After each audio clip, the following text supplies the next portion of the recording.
आज की यात्रा होने वाली हमारी श्री माता वैष्णो देवी जी की। अभी मैं हूँ इस वक्त कटरा निहारिका भवन के सामने। तो यहाँ से हम यात्रा अपनी शुरू करेंगे और कितना समय लगने वाला है पूरी यात्रा में और क्या खाने पीने की सुविधा रहने वाली है, कहाँ कहाँ आपको दर्शन करने चाहिए, कितना आपका खर्च आएगा, तो बने रहे इस वीडियो के अंदर। आपको सारी इन्फॉर्मेशन सिर्फ एक ही वीडियो में मिल जाएगी। जय माता दी।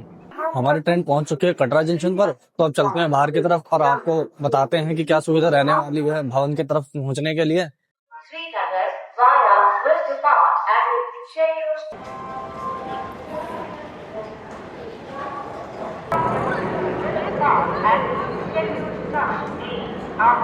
रेलवे स्टेशन के बाहर निकलते ही आपको दर्शन होते हैं श्री अर्धकुंवारी के साथ साथ आपको दर्शन होते हैं तो श्री माता वैष्णो देवी के दर्शन के लिए रास्ता जा रहा होता है। अभी रेलवे स्टेशन से बाहर आ चुके हैं और बाहर का नजारा कुछ ऐसा है, एक्वाई लेवल आप देख सकते हैं कि पोल्यूशन तो ना के बराबर ही समथिंग इधर है। मौसम की बात करें तो ठंड थोड़ी ज्यादा है दिल्ली के हिसाब से। यहाँ पे बाहर निकलते हैं, बाहर से व्हीकल लेते हैं अपना बस स्टैंड के लिए। पहले हम बना लेते हैं यात्रा कार्ड की जरूरत होती है यात्रा शुरू करने के लिए। हर एक दर्शन करने वाले व्यक्ति को यात्रा कार्ड RFID कार्ड की जरूरत होती है। यात्रा RFID कार्ड यहाँ ये जो रेलवे स्टेशन के एग्जैक्ट ही बिल्कुल केंद्र है, तो यहाँ से भी बनवा सकते हैं।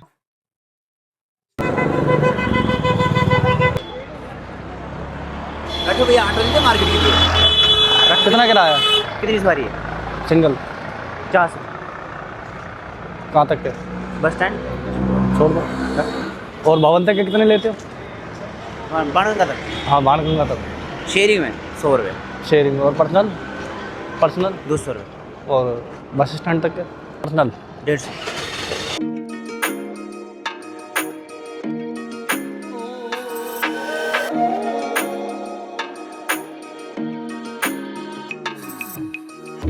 इधर से हम आए थे, ये रेलवे मार्ग है तो ये वाला निहारिका भवन की ओर जा रहा है और ये रेलवे मार्ग सीधा आप इधर निकल जाते हैं तो जा रहा है बाणगंगा मार्ग की ओर, जो एंट्री गेट है श्री माता वैष्णो देवी के दर्शन के लिए। तो अब चलते हैं इस मार्ग की ओर। होटल वगैरह भी लेने हैं तो आपको आप यहाँ बस स्टैंड चौक के आसपास ले सकते हैं। 600-500 रुपए से होटल शुरू हो जाते हैं। दो पर्सनल रूम मिल जाते हैं आपको। प्रीमियम रूम आपको 1500 से 2000 के आसपास मिल जाएगा। बस स्टैंड चौक से हम ऑटो ना करके पैदल ही हम बाणगंगा मार्ग की ओर चल रहे हैं। तो ज़्यादा दूर नहीं है, तकरीबन 1 किलोमीटर 1.5 किलोमीटर के आसपास है, तो इतना हम पैदल ट्रैक कर सकते हैं। अगर आप चाहें तो यहाँ से ऑटो बुक कर सकते हैं। तो कितना ही भव्य नज़र आता है माता का दरबार। यहाँ से देख सकते हैं आप अर्धकुंवारी के दर्शन जो आप कर पा रहे हैं मेरे सामने। और मौसम की बात कर रहे हैं, एकदम परफेक्ट मौसम है इस समय। अभी ना ज़्यादा ठंड है ना ज़्यादा गर्मी है, नॉर्मल ठंड है। अभी समय हो रहा है तकरीबन 9:05 के आसपास का।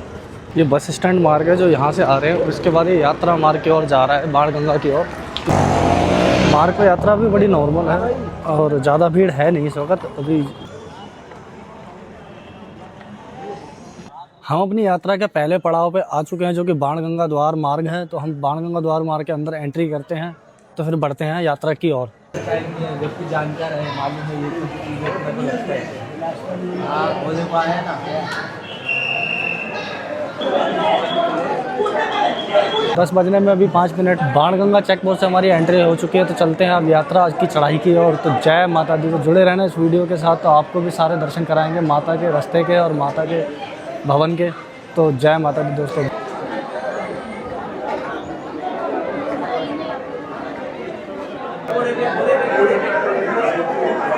एंट्री के कुछ मीटर चलने के बाद ही यहाँ आपको आगे आकर के मिलेंगे 2 मार्ग।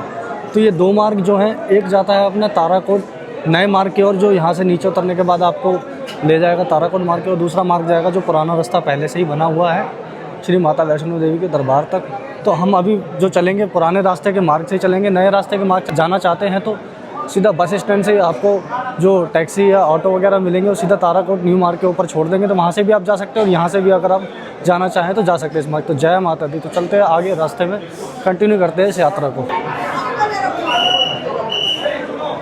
आप घोड़े पिट्ठू पालकी भी अगर करना चाहते हैं तो न्यू ताराकोट मार्ग के यही जो रास्ता उतरता है, बस उतरते ही यहाँ पे सामने पर्ची कटती है। तो पुराना घोड़े पिट्ठू पालकी की पर्ची यहीं कटती थी, जो कि अभी 2025 में लैंडस्लाइड के दौरान बह गया था। तो अभी जो नीचे नया बनाया गया है वहाँ से आपको दिखाया था कि वहाँ से घोड़े पिट्ठू पालकी की पर्ची कटती है। तो अभी फ़िलहाल कुछ ऐसा यहाँ का माहौल है। ये बना दिया गया है नए सिरे से। एंट्री के बाद ये लाठी वगैरह कुछ मिलेगी जो सहारे के लिए लोग लेते हैं ऊपर चढ़ाई के लिए। तो मुझे तो ज़रूरत है नहीं, अगर आप लोग लेना चाहें तो 20 से 30 रुपए के आसपास की लाठी एक मिलती है, तो ले सकते हैं। यात्रा एंट्री के बाद आपको सबसे पहले सीढ़ी ये मिलने वाली है जो कि आपको चरण पादुका के आसपास मंदिर के छोड़ेगी। तो हम सीढ़ी ना लेकर के अभी चलेंगे पैदल मार्ग की ओर ही। पुराने पैदल मार्ग में थोड़ी सी यही समस्या है कि घोड़े खच्चर साथ में आपके चलते हैं, तो आपको इनके लिए रास्ता देना होता है जिससे बड़ी तकलीफ़ होती है पैदल यात्रियों को। बाकी जो न्यू ताराकोट मार्ग है उस पर घोड़े खच्चर नहीं चलते, तो आपको वो मार्ग थोड़ा साफ़ सुथरा मिलता है। यात्रा मार्ग पे सबसे पहले आपको शुभ्रा भवन मिलेगा। शुभ्रा भवन पे आप फ्री लंगर ले सकते हैं जो कि माता रानी का प्रसाद है, और उसके बाद अपनी यात्रा शुरू कर सकते हैं। तो अभी हम यात्रा ही कंटिन्यू करते हैं।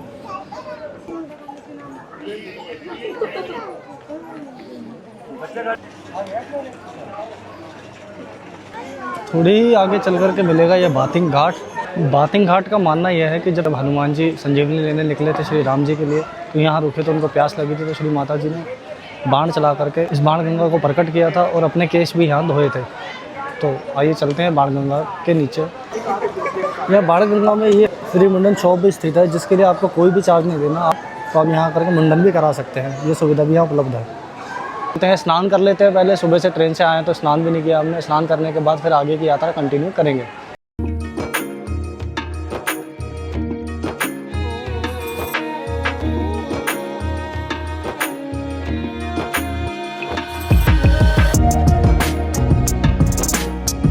लगेज मेरे पास ज़्यादा था तो मैंने बाण गंगा के बगल में जो क्लॉक रूम था उस पर मैंने अपना बड़े वाला बैग जमा करा दिया, और ये छोटे वाला बैग जो है कि मैंने ले लिया है। अब इससे क्या यात्रा करने में थोड़ी आसानी रहेगी और वजन पीठ पे कम रहेगा।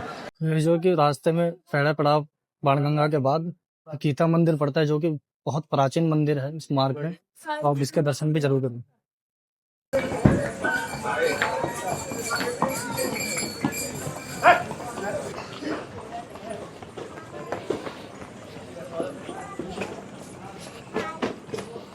ऐसी ऊंचाइयों पे सामान महंगे मिलने का एक यही कारण है कि ये ऐसे सामान चढ़ाया जाता है इतनी मेहनत से, तो उनकी कॉस्ट ऑटोमेटिकली बढ़ जाती है लेबर के साथ।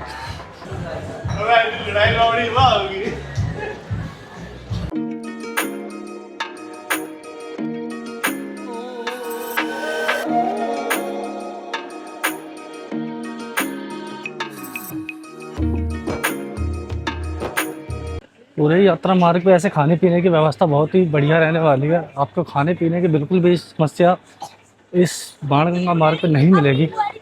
बाकी न्यू ताराकोट मार्ग पे कुछ दुकानें कम मिल सकती हैं आपको भले ही, लेकिन वहाँ थोड़ी इस तरीके की घोड़ा खच्चर आने की व्यवस्था नहीं है, तो मार्ग आपको साफ़ सुथरा और शांत मिलता है।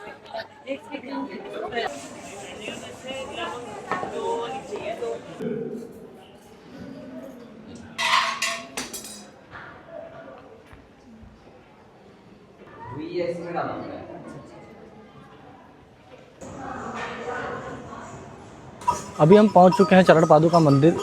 तो चरण पादुका मंदिर के दर्शन हमने कर लिए हैं। साक्षात माता जी के पैरों के निशान इस मंदिर में मौजूद है। इस चरणों के निशान के पीछे कहा जाता है कि माता जी जब भैरव जी से भाग रही थी तो यहाँ रुक करके उन्होंने पीछे मुड़ के देखा था, तो ये साक्षात उनके पैरों के निशान बन चुके थे जो आप अभी भी यहाँ देख सकते हैं। जय माता दी। तो चलते हैं, आगे की यात्रा हम कंटिन्यू करते हैं। इस मार्ग पे बिल्कुल आपको ऐसी स्ट्रेट चढ़ाई देखने को मिलेगी, जबकि आप ताराकोट मार्ग से जाते हैं तो बिल्कुल ऐसी स्ट्रेट चढ़ाई देखने को कम मिलेगी। इसलिए थोड़ा सा लंबा वो मार्ग पड़ता है बट ज़रूर, लेकिन ऐसी स्ट्रेट चढ़ाई उस मार्ग पे नहीं मिलती। जो पालकी आप देख रहे हैं ये वेट के हिसाब से इसका किराया रहता है। 75 किलो के आसपास के बंदे का वेट का किराया लगभग 3100 रुपये रहता है, और 4000 के आसपास तक वजन के हिसाब से पहुँच जाता है। देखिए 360 सीढ़ी हैं लगभग, जो कि हृदय रोग के लिए स्पष्ट लिखा है कि इस सीढ़ियों का प्रयोग ना करें।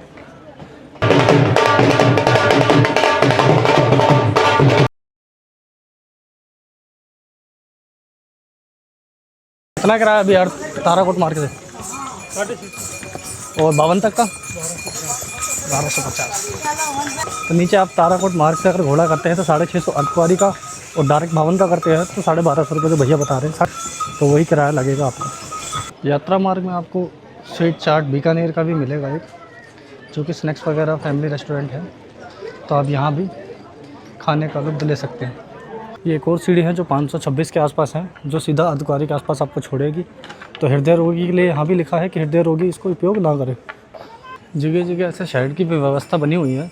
रास्ता जो भी पैदल यात्री मार्ग है उस पर, जो कि बारिश वगैरह में यात्री को तकलीफ़ ना हो उसके लिए बनाया गया है।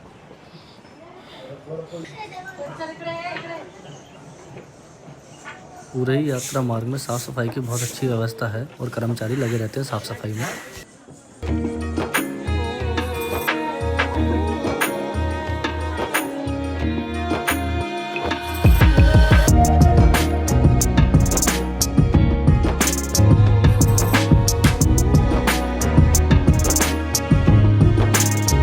अभी हम आ चुके हैं समीर व्यू पॉइंट पर।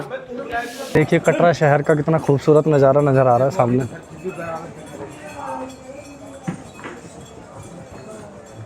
डेस्टिनेशन का कितना दूरी बची है ये सब यहाँ लिखा है। टाइम हो रहा है अभी 11:50। समीर व्यू पॉइंट से अर्धकुंवारी की दूरी लगभग रह जाती है 1.7 किलोमीटर के आसपास की।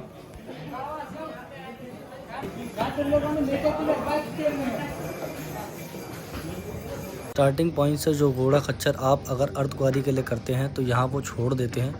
अगर आप आगे भवन के लिए तो यहीं से मिल जाएंगे, या वापसी के लिए आप करना चाहते हैं तो यहाँ से भी मिल जाएंगे। यहाँ से ऊपर वाला मार्ग अर्धकुंवारी को जाता है और नीचे वाले से हम आए थे, और ये आगे वाला ताराकोट की तरफ जो मार्ग मिलता है यह जा रहा है।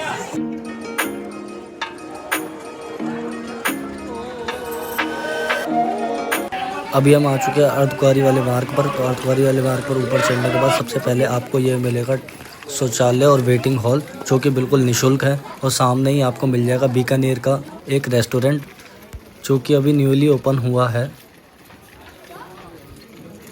यह सामने अर्धकुंवारी की मेडिकल यूनिट स्थित है। एटीएम की सुविधा भी आपको अर्धकुंवारी पर मिल जाएगी। यह सारा एरिया अभी अर्धकुंवारी का नया बनाया गया है। यहाँ यात्रियों के बैठने के लिए सुविधा बनाई गई है जो नए तरीके से। यह वाला जो ट्रैक है अर्धकुंवारी से पुराने मार्ग की ओर चलता है आगे भवन की तरफ, जो कि आपको ले जाता है।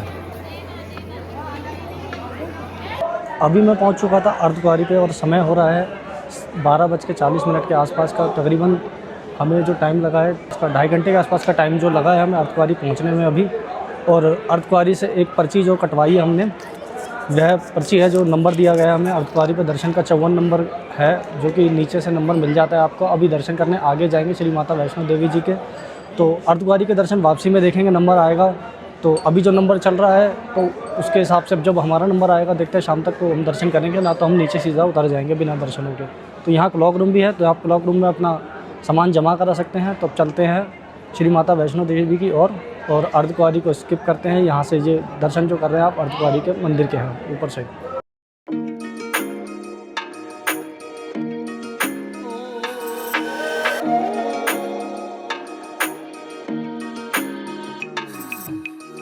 अर्धकुंवारी से यह रास्ता भवन की ओर जाता है। अर्धकुंवारी से नीचे आने के बाद यहाँ आपको बैटरी कार रिक्शा जो है उसकी सुविधा मिल जाती है। बैटरी कार रिक्शा की सुविधा के लिए आपको ऑनलाइन शाइन बोर्ड की तरफ से रजिस्ट्रेशन कराना पड़ता है। अगर ऑनलाइन आपने नहीं कराया तो ऑफलाइन अगर स्लॉट खाली हो तो आप ऑफलाइन भी यहाँ काउंटर पर करवा सकते हैं, जिसका शुल्क रहता है 450 रुपये भवन तक का, और वापसी का किराया लगभग 350 के आसपास का रहता है। नीचे से अगर आप डायरेक्ट आना चाहते हैं स्किप करके अर्धकुंवारी को, तो इस रास्ते से करके ये वे टू भवन, ये वाला जो रास्ता आप देख रहे हैं ये वाला अर्धकुंवारी से नीचे आ रहा है। और अर्धकुंवारी के बाद ये जो भवन की ओर जा रहा है नए वाला रास्ता, इसमें मिल जाता है। और अर्धकुंवारी के बाद नए वाला मार्ग कंटिन्यू करने से एक एडवांटेज ये भी मिलता है कि यहाँ पर आपको घोड़े खच्चर देखने को नहीं मिलते। घोड़े खच्चर जितने भी हैं वह डिवाइड हो जाते हैं अर्धकुंवारी मार्ग से पुराने रास्ते की ओर। तो नया रास्ता आपको एकदम क्लीन ऐसे मिलता है। यहाँ सिर्फ यात्री मिलेंगे, घोड़ा खच्चर नहीं मिलेंगे, और बाकी बस बैटरी कार्स हैं वो इस रास्ते पे चलती हैं।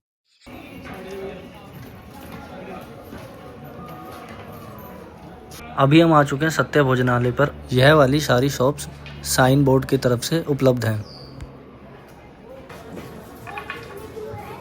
अभी हम आ चुके हैं डोसा पॉइंट पे। डोसा पॉइंट पे आप डोसे का आनंद लेकर के यात्रा को कंटिन्यू कर सकते हैं, जो कि डोसा सिर्फ 45 रुपये का यहाँ पे उपलब्ध है। बाकी रेट लिस्ट आपको दिखा दी है हमने।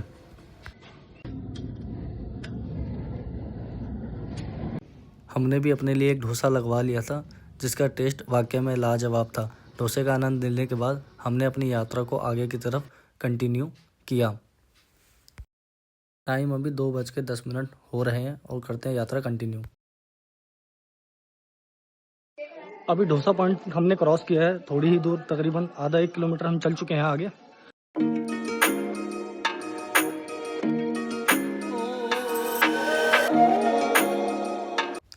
यह वो पॉइंट है जहाँ से माता का भव्य ही दरबार भवन नज़र आता है और यहाँ से ही मन तृप्त हो जाता है। यात्रा लगती है यहीं से संपूर्ण हो चुकी है।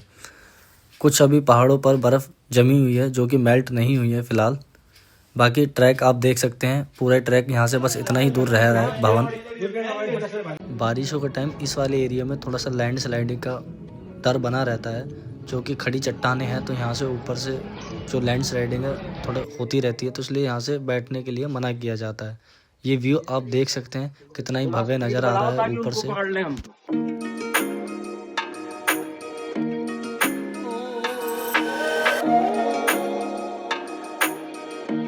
अभी हम आ चुके हैं पार्वती भवन पर। यहाँ पे फ्री लॉकर की सुविधा उपलब्ध है। यहाँ पर आपको नहाने धोने के लिए कॉमन वॉशरूम भी मिल जाएंगे।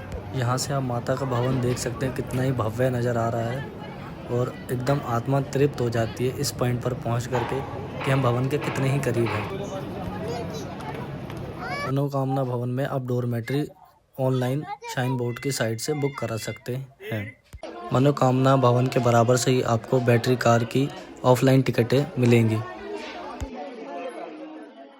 ये नीचे नए वाला मार्ग जिससे हम अभी आए थे, जो भवन की ओर जा रहा है, ये ऊपर पुराने वाला मार्ग है जो कि भवन की ओर जा रहा है। यहाँ आकर के दोनों मार्ग मिल जाते हैं और भवन की ओर एक हो जाता है। यहाँ से दर्शन की लाइन शुरू हो जाती है जो कि स्काई वॉक के थ्रू श्री माता की पिंडियों की ओर ले जाती है। स्काई वॉक के नीचे ही स्मार्ट लॉकर्स बने हुए हैं जिनका शुल्क 50 रुपये रहता है 3 घंटे के लिए। दुर्गा भवन में भी आप अपना स्मार्ट वॉच और स्मार्टफोन लॉकर में जमा करा सकते हैं जिसका शुल्क 50 रुपये 3 घंटे का रहता है। यहीं एंट्री गेट 3 नंबर के थोड़ा सा आगे चलते ही आपको दिख जाएगा फ्री लॉकर की सुविधा, जो कि लॉकर नंबर 2 और 3 है। यहीं दुर्गा भवन के नीचे ही आपको रोपवे की ऑफलाइन टिकट मिल जाएगी जो कि 100 रुपये की रहेगी, जिसके लिए आपको लाइन लगानी पड़ेगी। अदरवाइज़ आप ऑनलाइन बुक कराते हैं तो 1 दिन पहले आप बुक करा सकते हैं, जिससे आपको लाइन में लगने का समय बच जाएगा। अब श्री माता की पिंडियों के दर्शन करने के पश्चात अब हम लोग चलेंगे भैरव बाबा के दर्शन करने रोपवे के थ्रू।